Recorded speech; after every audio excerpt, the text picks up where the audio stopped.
आज हम जानेंगे कि आखिर कौन था कर्ण और अर्जुन में सबसे श्रेष्ठ धनुर्धर। कर्ण और अर्जुन दोनों ही उच्च कोटि के योद्धा थे, इसीलिए हम दोनों के पराजय के आधार पर निर्णय लेंगे।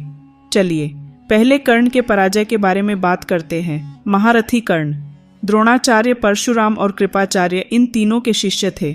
आपने सही सुना कि कर्ण के परशुराम के अलावा और भी गुरु थे।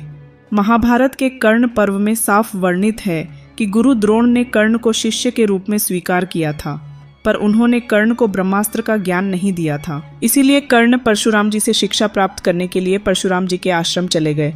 तो चलिए आगे बात करते हैं। कर्ण अपनी जिंदगी का पहला युद्ध द्रुपद के खिलाफ हारे थे। स्मरण रखना दोस्तों, मैं टीवी सीरियल के आधार पर नहीं, महाभारत ग्रंथ के आधार पर बोल रहा हूँ।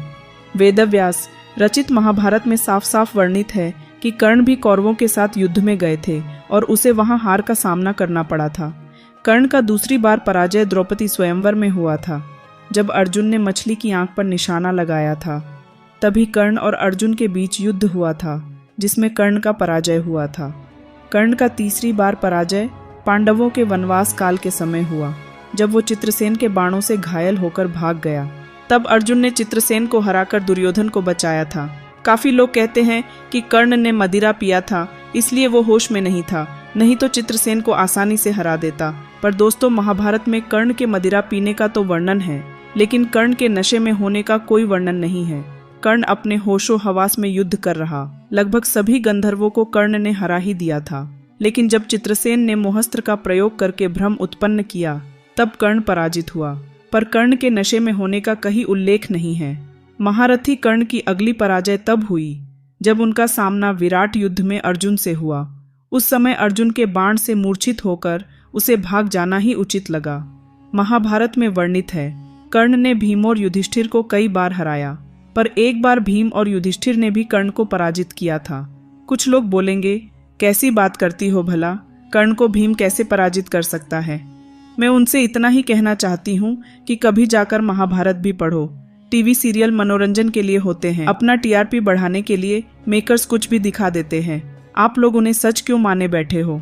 वेदव्यास रचित महाभारत के आधार पर बात करें तो अभिमन्यु और सात्यकी के हाथों भी कर्ण को पराजय का सामना करना पड़ा था।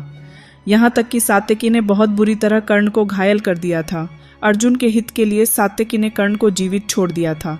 फिर आगे जयद्रथ वध के समय भी कर्ण को अर्जुन के हाथों पराजित होना पड़ा था। उसके बाद अंतिम निर्णायक युद्ध, जिसमें अर्जुन ने अंजलि का अस्त्र से कर्ण का वध किया था। अब बहुत से लोग बोलेंगे कि कर्ण निहत्था था, तभी अर्जुन ने कर्ण पर प्रहार किया। तो मैं उनको बताना चाहती हूँ कि जब कर्ण के रथ का पहिया जमीन में फंस गया था और कर्ण उसे निकालने के लिए रथ से नीचे उतरा था, तब भी वो निहत्था नहीं था, वो प्रहार कर रहा था। दोस्तों, अब अर्जुन के पराजय के बारे में बात करते हैं। आखिर कब अर्जुन को पराजय का सामना करना पड़ा था। अर्जुन को पहली बार पराजय का सामना तब करना पड़ा था जब अर्जुन और महादेव के बीच युद्ध हुआ था। जैसा कि सभी को पता है, महादेव से जितना अर्जुन के लिए असंभव था, तो इसकी गिनती हम नहीं करेंगे। इसके बाद महाभारत युद्ध खत्म होने के कई वर्षों बाद जब अर्जुन का सामना अपने पुत्र बब्रुवाहन से हुआ था, तभी अर्जुन को हार का सामना करना पड़ा था।